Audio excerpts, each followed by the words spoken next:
Hello, everybody. Thanks for attending this session of the Radiance University Leadership Series.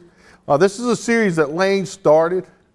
This is our second or third of these series. So we started it just a little over about a year ago. And the reason we do these are, as a growing company, one of the things we have to do to make sure we can continue to grow and continue to persist as a company is we got to make sure we're developing leaders.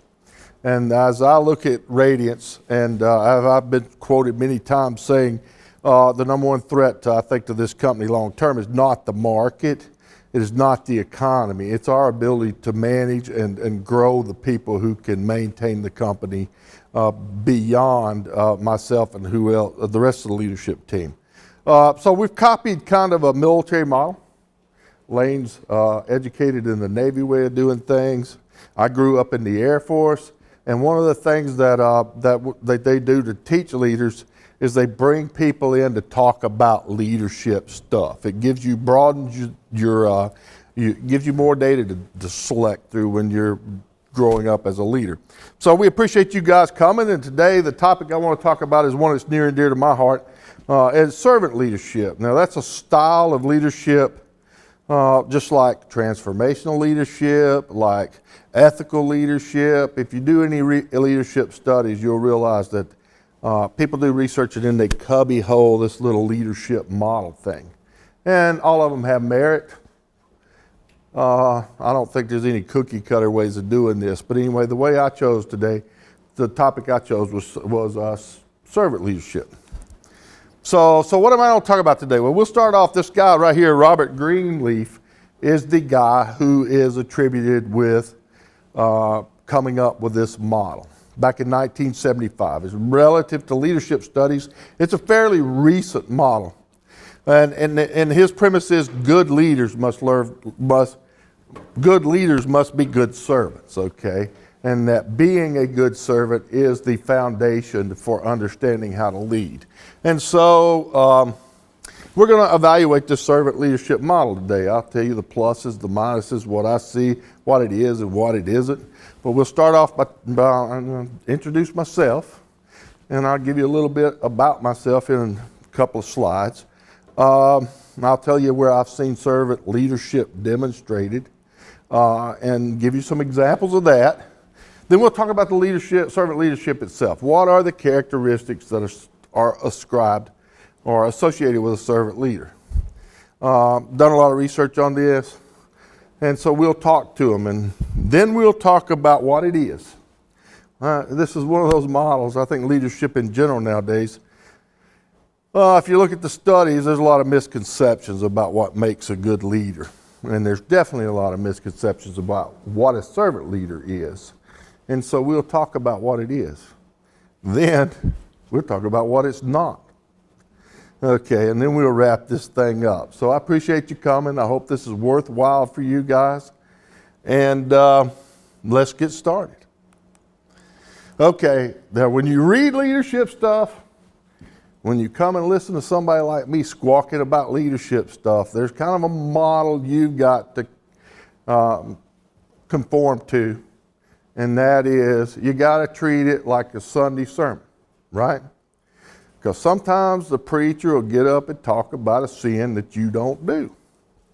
Okay, good. Sometimes he gets up and he talks about a sin that you do. You need to listen to that one. So sometimes you agree with the preacher and sometimes you won't agree with the preacher, and that don't matter, right? Just listen to it.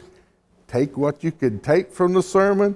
If you think the sermon is not worth listening to, then just sit there, be polite, stay in your pew, leave politely, and just let it go, man. It's like water off a duck's back, because everybody's got an opinion. Everybody's got an idea. And if somebody's sharing one that ain't yours, this ain't Facebook where you get the chance to go on and just start chattering and squawking like crazy. Just let it go. And I have been known to say things that were controversial. So be it. And that's the reason I'm kind of warning you here. Water off a duck's back, your Sunday sermon. Okay? So, Where did I learn about this servant leadership thing? Well, I was lucky in that I was raised in a small town in Alabama, a little town called Asheville, Alabama, in the middle.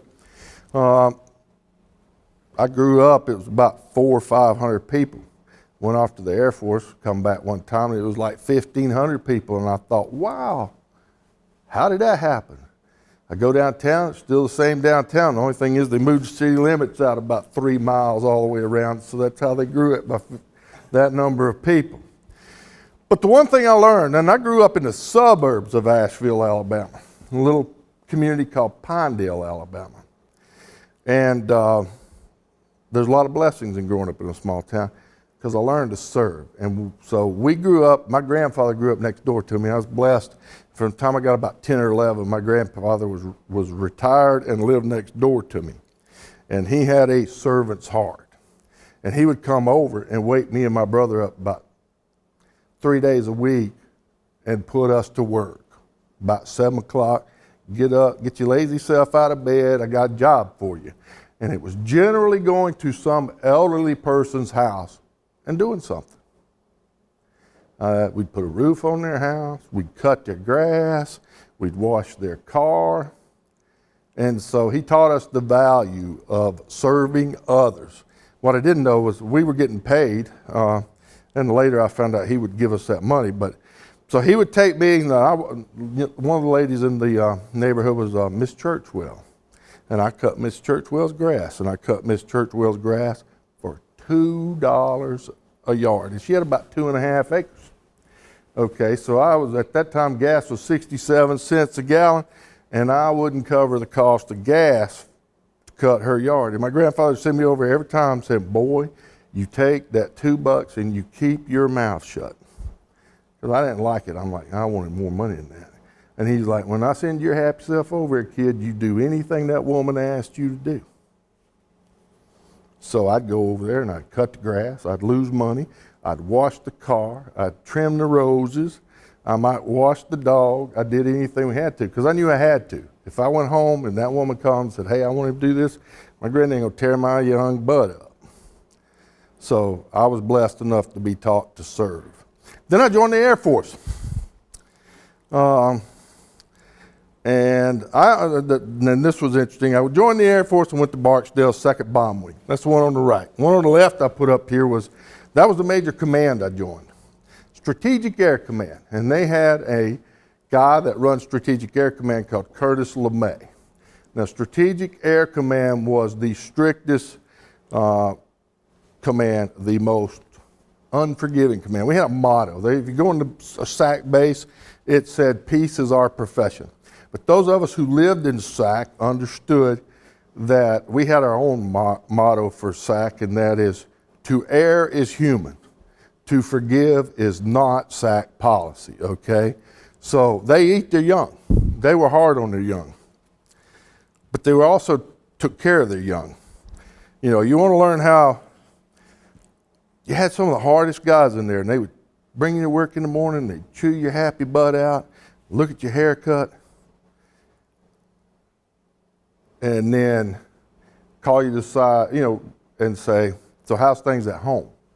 We had these dumb airmen moving in there, and I was one of them. I got married at 17 years old, showed up at Barksdale Air Force Base at the 2nd Bomb Wing, married, wife on the way, and they'd hold you to strict standards, and they would whip the ever-loving crap out of you. But when you showed up with that young lady, those things, they helped you find your house. They got you your strollers, and they got all this stuff. I never will forget when I got to Barksdale, in the little suburbs of Asheville, there was a Colonel Joe. I don't know what his last name is. I'd always call him Colonel Joe. He gave me a phone number and said, when you get to Barksdale, buddy, call this number. He's a friend of mine. So Sharon and I get to Barksdale, call this number. Guy shows up.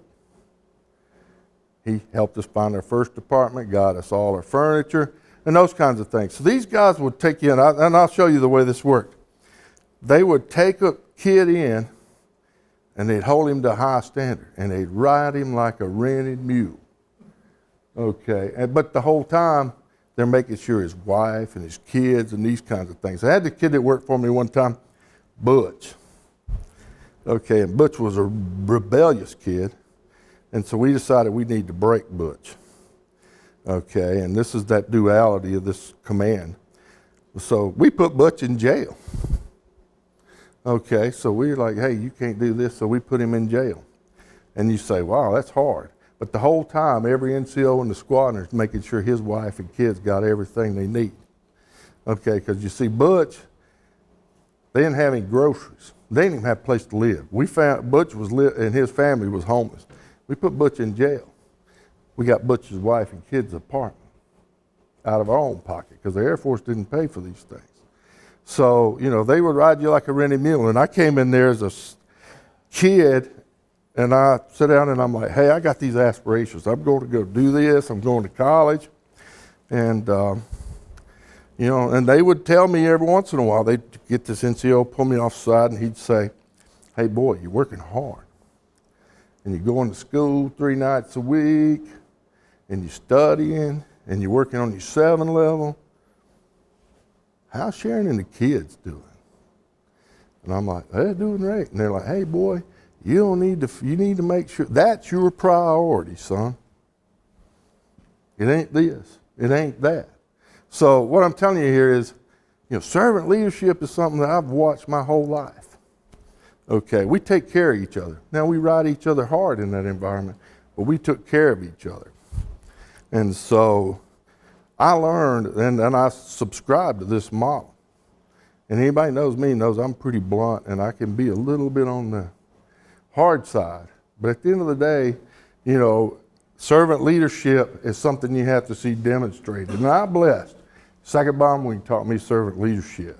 Asheville, Alabama, Pinedale Shores, my grandparents, Miss Churchwell, and these people taught me how to serve.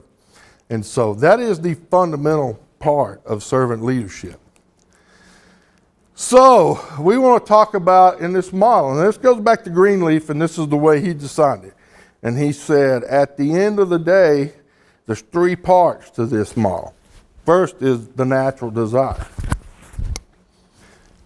Okay, and then the other is the choice, and then there's the litmus test. At the heart and soul, and I think Asheville, Alabama, and the United States Air Force taught me this. They taught me that at the end of the day, and my mom, dad, we got to understand if you want to be a servant leader that there's this thing out there, and it's bigger than you. It's more important than you. And the good Lord put you on this earth to nurture it. He didn't put that on this earth to nurture you. And so that's got to be one of those things that if you're going to be a servant leader, and all servant leaders I've ever known had that woven in every fiber in their body, was a sense of my purpose in this organization. My purpose on this earth is to contribute to that organization and to nurture that organization and to make that organization and this earth as much as I can a better place when I leave it than when I found it. Not the other way around. A lot of people tend to lose sight of that sometimes, and we all will. None of us are perfect. But at the end of the day, it starts with that natural desire to serve. And why? Because you're not the most important thing in the organization. And the organization, if it's founded on good principles, is actually the more important than you are. So once you come to a place in your life, and I think as we get older, it kind of goes that way. When you're younger, you're kind of fighting the bear all the day, and that's all you're worried about, is fighting the bear, right? Getting your education, getting your family settled, raising kids. But as you get older, I think this kind of percolates in most of us, the desire to do something worthwhile. Now, if you believe in the studies that they're bringing up, they call that purpose. They say that nowadays workforces, especially the boomers and younger than the boomers, that the 3 motivations are autonomy, mastery, and purpose. That's that purpose thing we talk about here.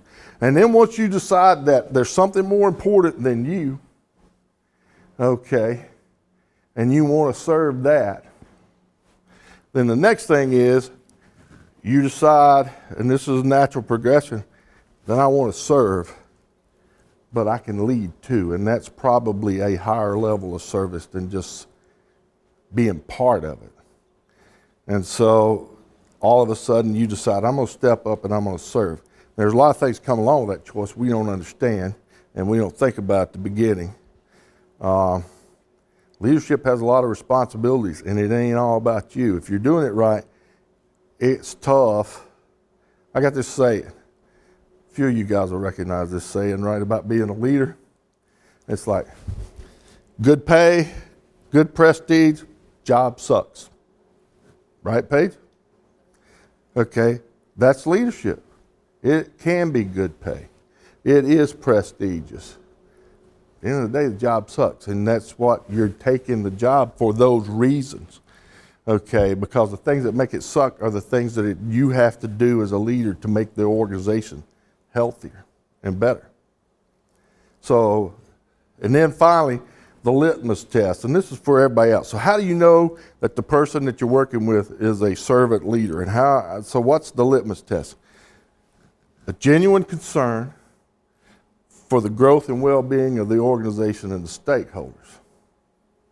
Okay, if you're ever wondering and you're looking around and you're like, how do I know whether or not my leader is a servant leader or not? Then look at that. Do they genuinely care about the organization? Are they doing their best to improve the organization? And it ain't popularity or any of those kinds of things. And what's important? Well, the stakeholders and the organization. So for whatever it's worth, this is Mr. Greenleaf's model. And I think it's a good model. And I think if you look at this and if you go dissect servant leaders, you'll find out that that trend's pretty close to true. Okay, that's the way they do it. Now, so what are the characteristics that get associated with a servant leader? Now, if you do any leadership studies, you'll find out, and this is what academics do, psychologists do, they cubbyhole them all, transformational leader. And they'll say, what makes a transformational leader? And he goes through and they ascribe these characteristics to them. A lot of things in leadership is personality driven.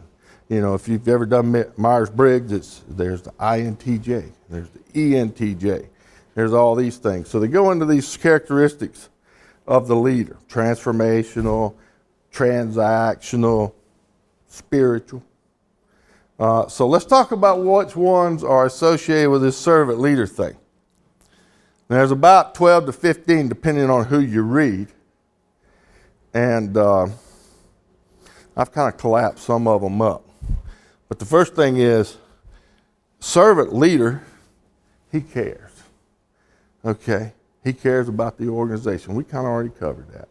He cares about the organization. He cares about the people. He cares about the principles upon which the organization's founded. See, this is one of those things.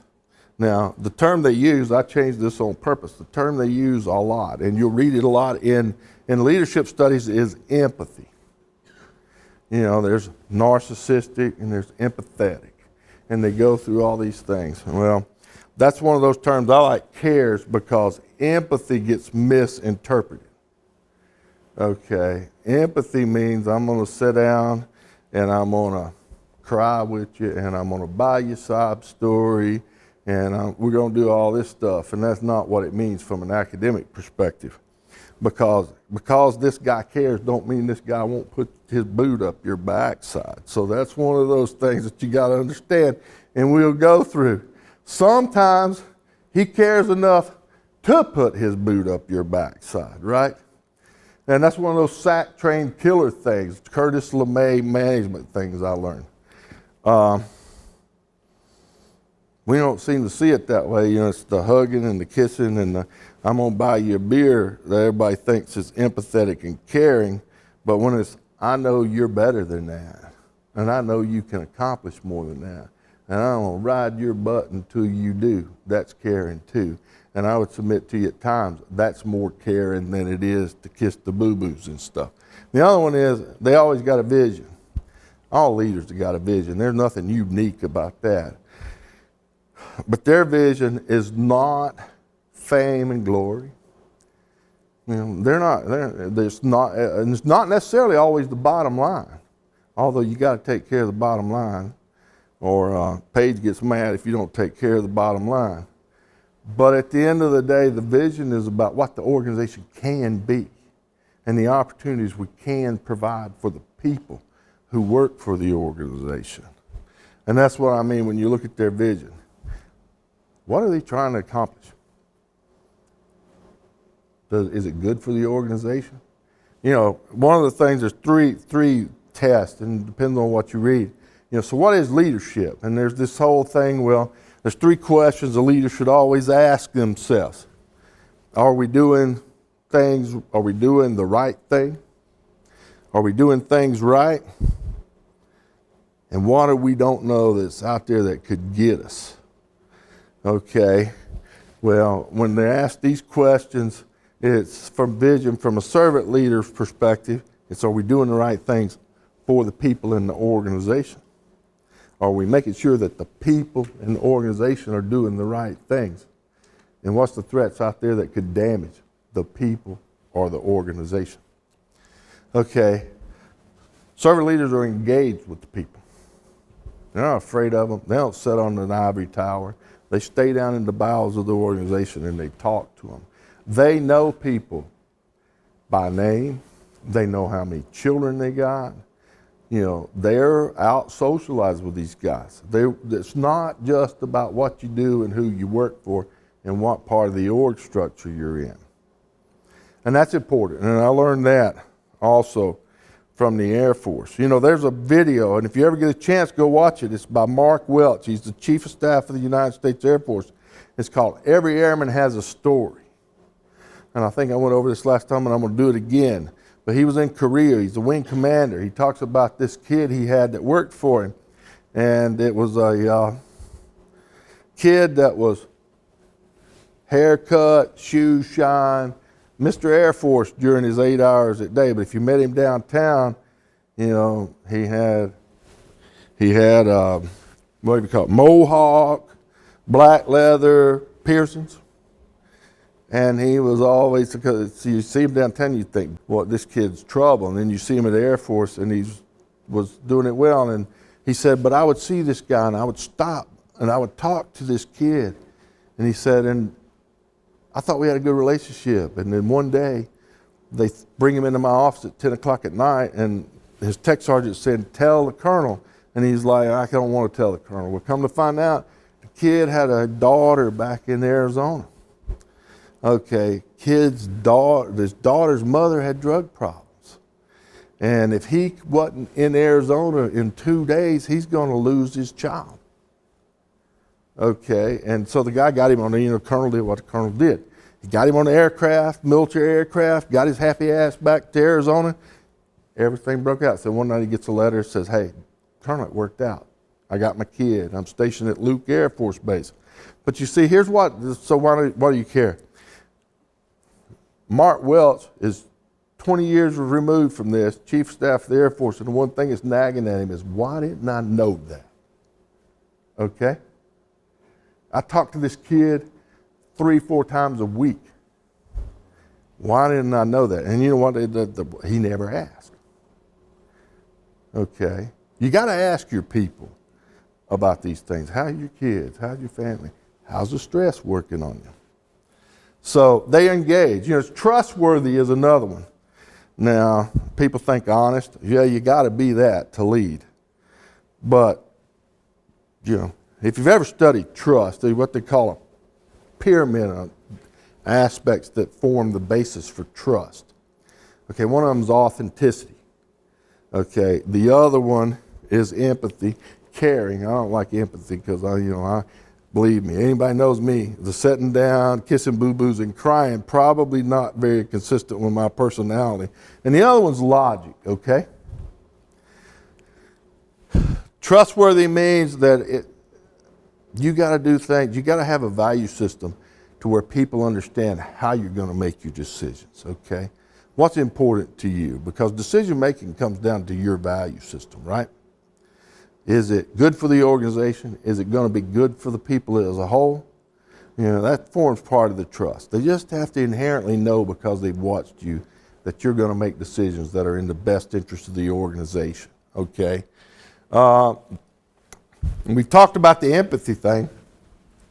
That means that you care, right?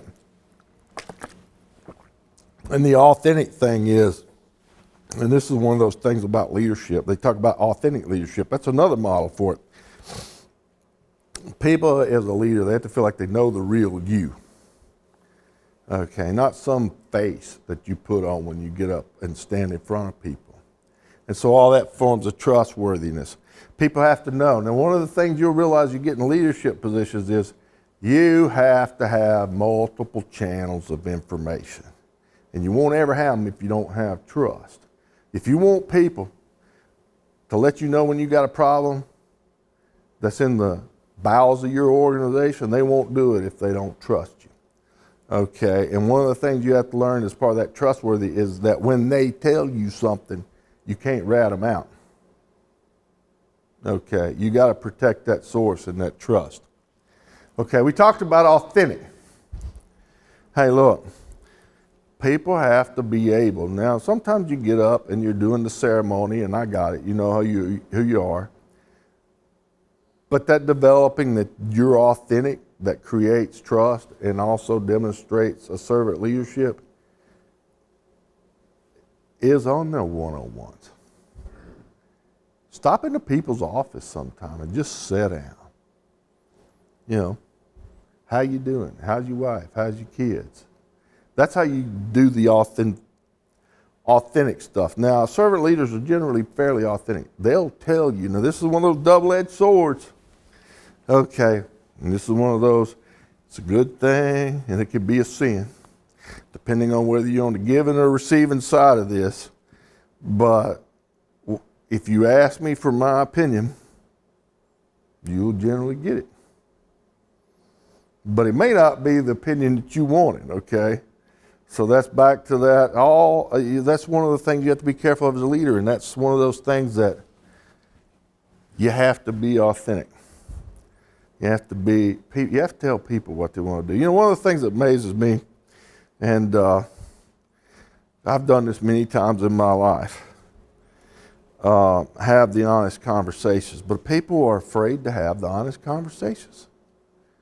Okay, and it just amazes me because it goes back to that caring thing. If you want somebody, if somebody's doing something and they need to fix it, then they won't unless you tell them that. They just can't.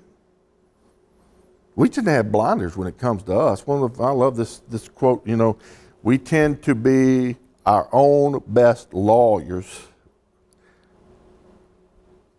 but we're everybody else's judge, right?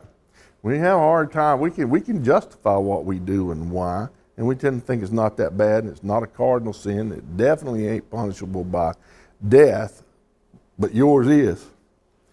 Okay, so authenticity. Watch your leaders. Do you trust them? Do you believe them? Do you believe you know the real guy? Okay, emotionally intelligent. Now, I love this one. Most people think and this is one of those things that, back to that sermon thing and crap, okay? I have read tons of leadership stuff, and I've seen trends going from the late 1970s into today. And one of the trends today is this soft leadership, what I call weak leadership, just to be quite honest with you. And they want to do this emotionally intelligent thing, and that's that I wouldn't hurt your feelings. Okay, and I won't tell you the hard stuff. Okay, well, and I think every time you leave my office, you ought to be tail wagging and just happy. Okay, and there's people who believe that empathetic leaders, they read people and they don't step on their toes. Well, I think emotionally intelligent, when you go back and look at it, it is the skills that says, I know what's being said, and I can read how what I'm saying is being received, and I can read by body language what's not being said. Okay, that's emotionally intelligent, that without doubt. But also it's, are you receiving what I say? And am I willing to amp it up to make sure that when you walk your happy self out of the office, you've received what I said? You know, I really, really take great exception with this human leadership or humanistic leadership where we're all just one big happy family. Because leadership ain't that way. Sometimes you just got to be honest with people. And some people hate it. And I had this one guy one time, I hit him pretty hard. He left. Ooh, Lord, he left. And he went and he's like, I went to my wife. And I went to my mama. And I went to my preacher and I went to my lawyer. And I went to see all these people and everybody said, yeah, you told me the truth. And so let's get started from there. So sometimes you got to be willing to hurt people's feelings in order to get the most out of them. And you don't ever like it, okay? I don't want to imply that you're having fun with this stuff. But I'm telling you, if you care about somebody and you want to see them succeed, sometimes you got to do a little bit of the tough love. And the emotionally intelligent part is not doing the tough love because you like it. That's sick, okay? They call that in that dark triad. That's on the psychopathic side of that dark triad. And I know people do that. They like to mess with people just because they get giggles out of it. But you're doing it because you know it needs to be done. And that's the emotionally intelligent people. And you're doing it in a way that you make damn sure they're getting the message, okay? A servant leader is usually collaborative. He wants to work with people. He don't care to be the leader. But he wants everybody else work together. You know, he wants Eric working with Tim, okay? Because he understands that the whole, you know, we talk about this, there's the organization and there's people in the organization. The whole organization is more important than any piece of the organization. And when you get the whole organization working together, you got something special, okay? And so they'll work to this and they learn. I've never known a good leader who didn't learn all the time. They didn't read all the time. They didn't listen to stuff all the time. But they also teach. Okay? So, yay. Got my timekeeper over here.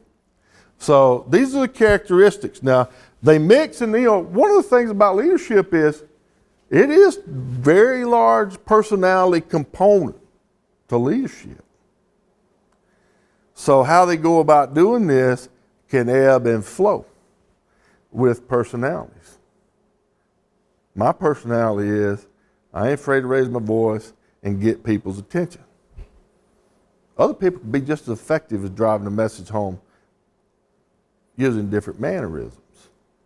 So, but at the end of the day, take it for what it's worth. I think if you look for these characteristics and you'll find them in ample portion in every servant leader I've ever known.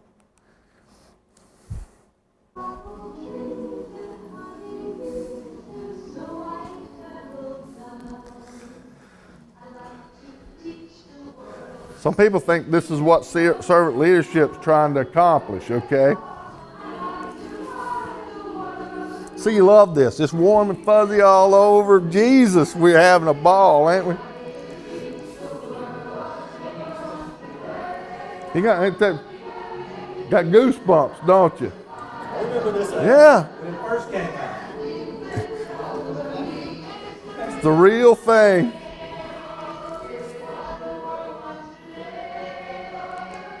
This probably ain't what servant leadership's going to lead to. And that much harmony is just not possible in this world or any organization. So people think that this is supposed to be the goal, and they get upset when you're a servant leader and you can't accomplish this, when we're not all hand in hand. And you know, it goes back to, I bet you if you peeled that video apart, there wasn't a whole lot of harmony most of the time. Somebody's pissed because they're in the middle. Okay, somebody's pissed because they've been there 4 hours. And all this stuff, but they paid them enough money, they were able to at least get 1 minute of all of them singing. So I would say if you're the kind of guy that's searching for that kind of organization and you think you can make it happen, yeah, give it up, because you're not that good. None of us are. Okay, and it'll never happen like that. But if you need that, get you some buddies, find you a hill, buy you a Coke, man, because it can happen, right? So what is servant leadership? And what is a servant leader? Well, he's going to be your evangelist.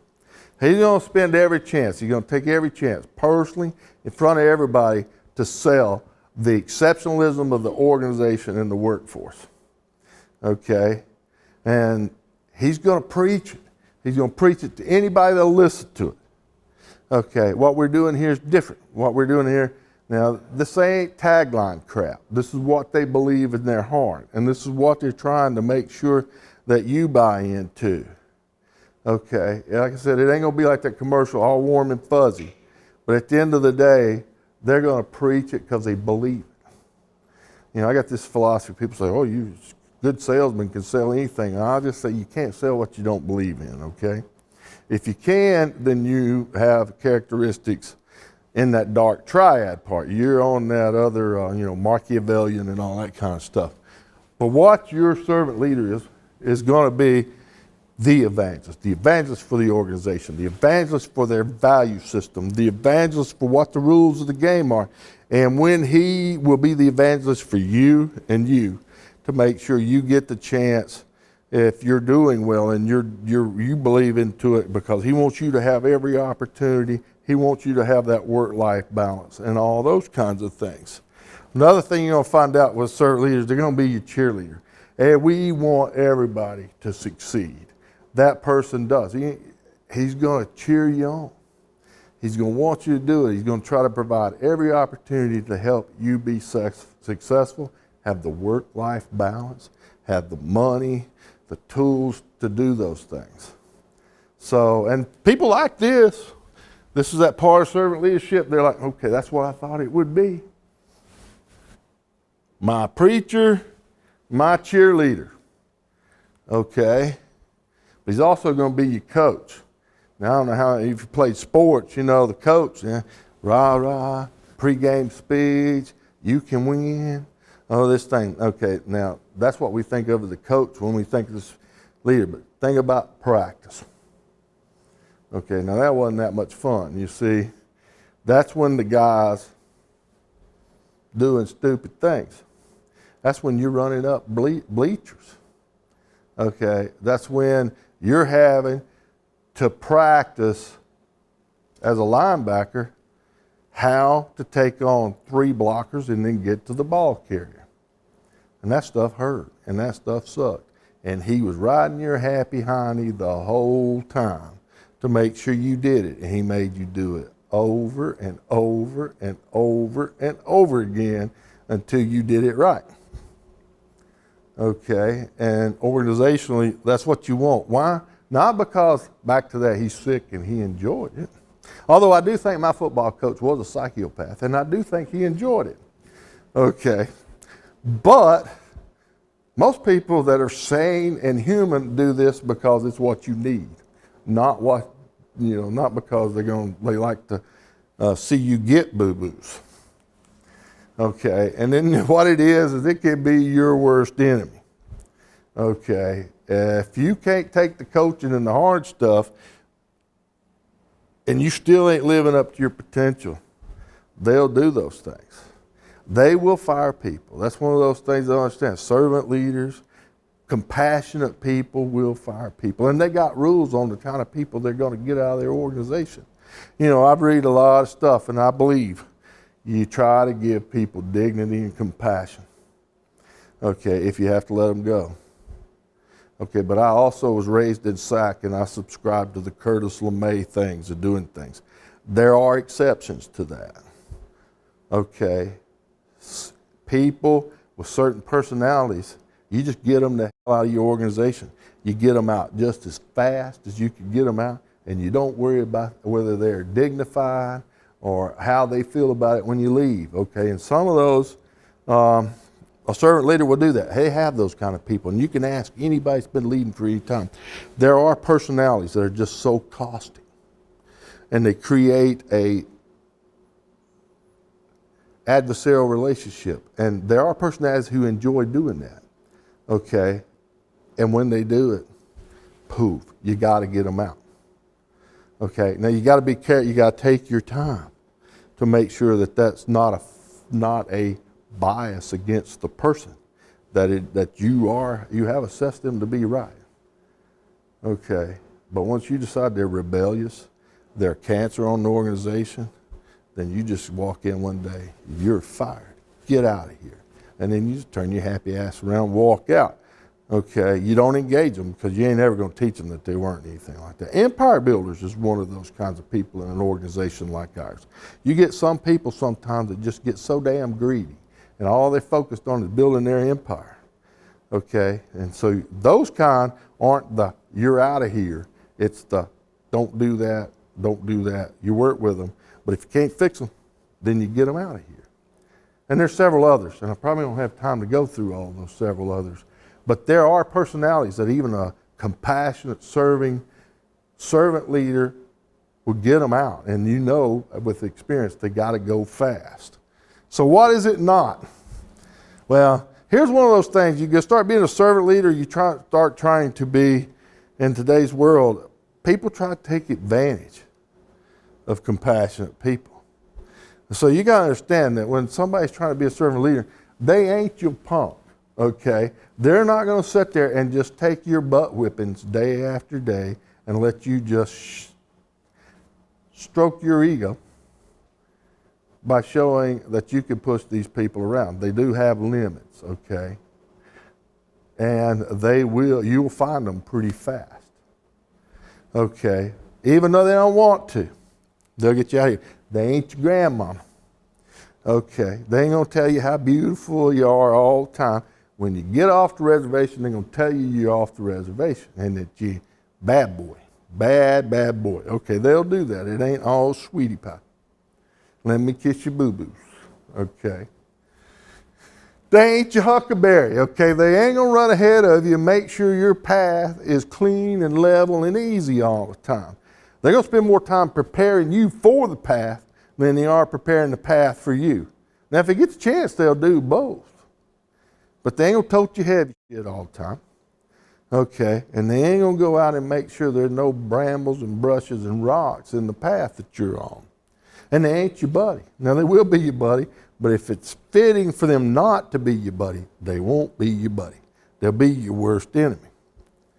Okay, and this is what people don't like about that.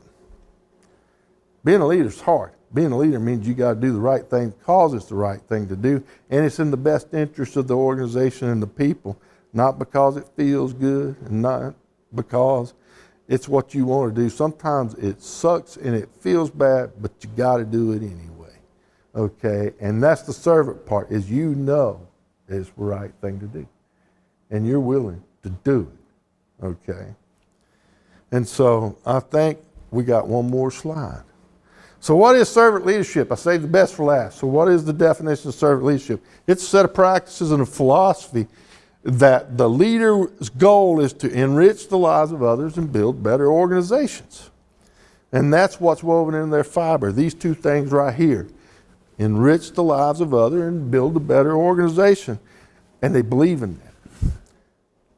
And they'll do whatever it takes, whether it's easy or not, to do that. I don't know. That's it. We got questions? Okay, we got 15 minutes for questions. Look at there. We said we want 15 minutes for questions, 45 minutes. We're doing okay. We did have questions on some chat thing. I think they called it. So if you got questions here, raise your hand and let's talk. If you got questions there, we can answer some of those too.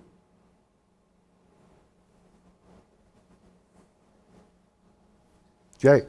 You mentioned the dark triad a couple of times. What is that? Okay, dark triad is one of those personality things that comes into leadership, and so there's the dark, so there's the, over here is the laissez-faire, happy-go-lucky, just whistling and skipping all the time, and over here's the hard-ass, Curtis LeMay, George Patton kind of leader. Okay, and then in the middle of them, they got all these things, but the dark triad is a person whose personality has three major components to it. One of them is narcissism. They're a narcissist. So all they give a shit about is themselves, okay? The other part of that dark triad is psychopathic. In other words, they're nuts, okay? They're like, Hannibal Lecter or something like that. That's a dark triad if you want to know. Okay. And then the other ones, they're Machiavellian. Okay, they're risk takers. Okay, and they'll take big risks that will collapse the whole organization and those kinds of things. So it's fundamentally, it's a person that don't give a squat about anybody but themselves. They're batshit crazy, and they're risky behavior. That's the dark triad. Yes, ma'am. So how do you work for a micromanaging narcissist? You quit. Or if you grew up in, okay, now one thing, say Obama was in Louisiana, and those of us with Cajun roots have ways to deal with problems like that, but we can't talk about it. Look, you just quit.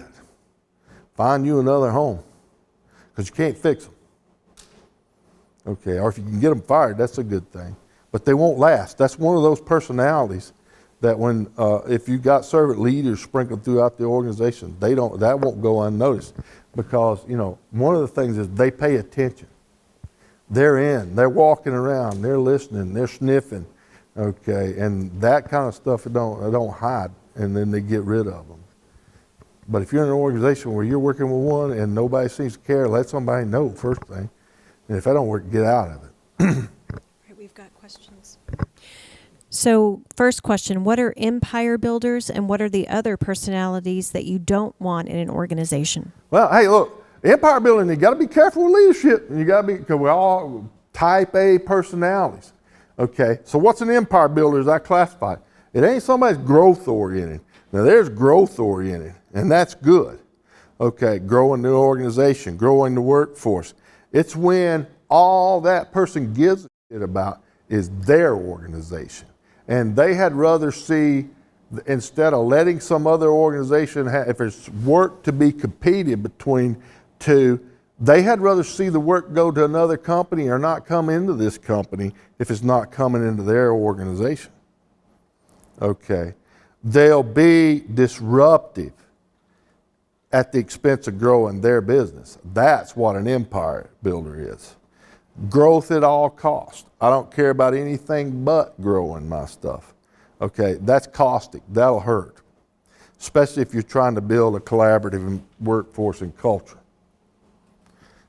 Next question, what is the most common type of leadership at Radiance and what is the most effective? Okay, well, that's one of the reasons I'm speaking on this. Okay, a leadership situation. There are, if you look at Jack Welch, he had this growth, he had this, you grow. 20, 70, 10. 20% are superstars, 70% are you nurture, and then 10% every year. You kick 10% of the people out of your organization because they do that. He had more of that growth, I won't say all costs, but growth being your primary drivers, enterprise value.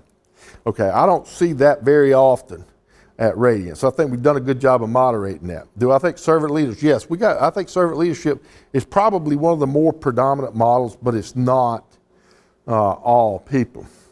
I will show you. Paige is a servant leader. Okay, I see it in her heart, and you can tell it in the way she does things. Rita Hill is a servant leader, and I could go on for days, but I do believe and I do hope that is the predominant Radiance model. Next question, what are the personality types that you want to root out immediately? You mentioned rebellious. What else should we look to prune?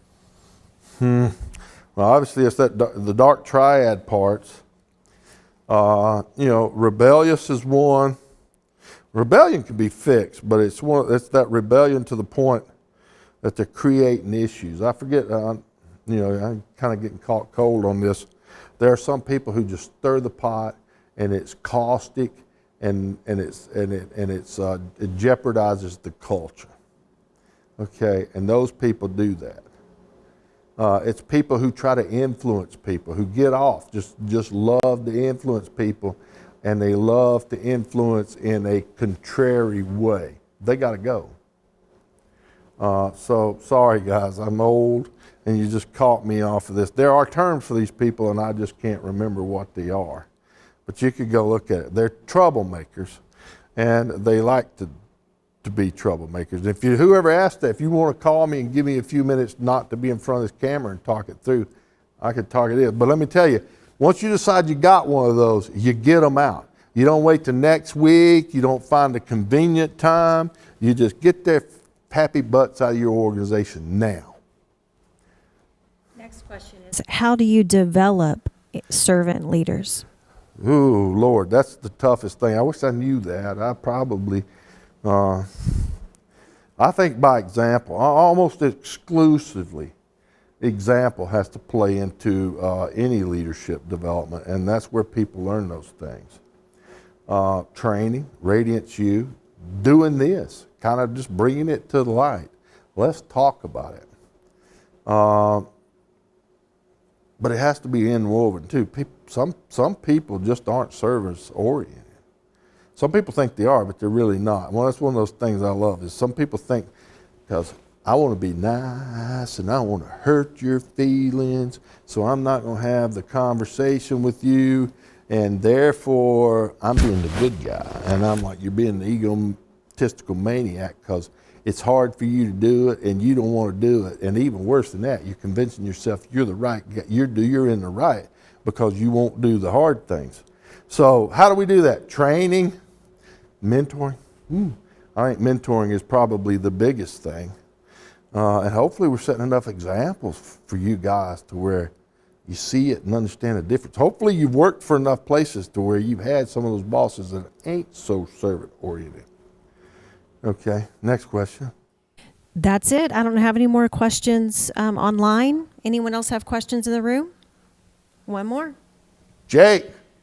All right, so you mentioned collaboration a couple different times. Collaboration is one of those things that it takes a lot of time and energy to come to a collaborative solution to a problem. Where is that line drawn to where you have to be effective, but also listen to those inputs? I don't know. Where do you think it should be drawn, Jake? I mean, obviously there's leadership. No, I got it. So there comes a point where you're really solving a problem, and then there's a point where you're just chewing the fat for the fact of chewing the fat. And I think you have that's situational. And I think good leaders figure that out pretty quickly. You can negotiate crap to death, right? And you just can't do that. And that comes with maturity. It comes with experience. So I don't know. Is it 10 minutes in? Is it after 4 meetings? Oh, it's a function of how big the problem is, right? But there obviously comes that point, and I think experience and tends to help people pick that point in time. So we do have one more online question, and then we're going to wrap it up for the day, which is, you mentioned several leaders that were not servant leaders. Are there any famous servant leaders to emulate? Oh, yeah. Gandhi, Jesus. Yep, that's my favorite. Martin Luther King is ascribed to being one of those. Those are the ones that come to mind off the top of my head. Okay. I promise one more question. Only one. How many people should an aspiring leader mentor as they themselves grow? Okay. Yeah, as they themselves grow. Well, that's a personal thing. Look, we go back to that learning and teaching. Developing leaders is something that should be near and dear to every leader's heart. Okay, so how many can you do? I don't know. I'm thinking, it's probably in that 5, 6, 7. Different people. I got 3 mentees right now. I got 4 or 5 actually, but I'm just talking about in the formal program. I got 3. I got several that I deal with all the time. I would like to think I'm mentoring other people informally, but it depends on the relationship. Some people we talk every week. Some people I talk to every 2 weeks. One guy I talk about once every 2 weeks, and then or a month, and he said, "Look, what I'm looking for is I want somebody to call when I'm having I'm in a situation I ain't never been here before because I'm a new manager and I want to be able to pick up the phone and say, hey, Bill, have you ever done this before? So I think it's a relationship. That's a function of how deep the mentoring relationship is, and that's negotiated between two people. I guess in some ways, there's 900 of you, so I'm kind of mentoring 900 of you at some level. I'm hoping Brian's got, 500 or 600 in his group. I kind of hope he's doing some level of mentoring for all of them. Dave's got the same number I got. I don't think mentoring's always a down thing either. I think mentoring, Maxwell has a good thing on this 360-degree thing. You mentor up, you mentor laterally, and you mentor down. So hopefully, but I would say if you're going to have a 6, maybe 10, depending on the person. Could be 2. Well, that wraps it up, ladies and gentlemen. Thank you for joining us online. Thank you for those in the room. A round of applause for CEO, Mr. Bill Bailey. Thank you.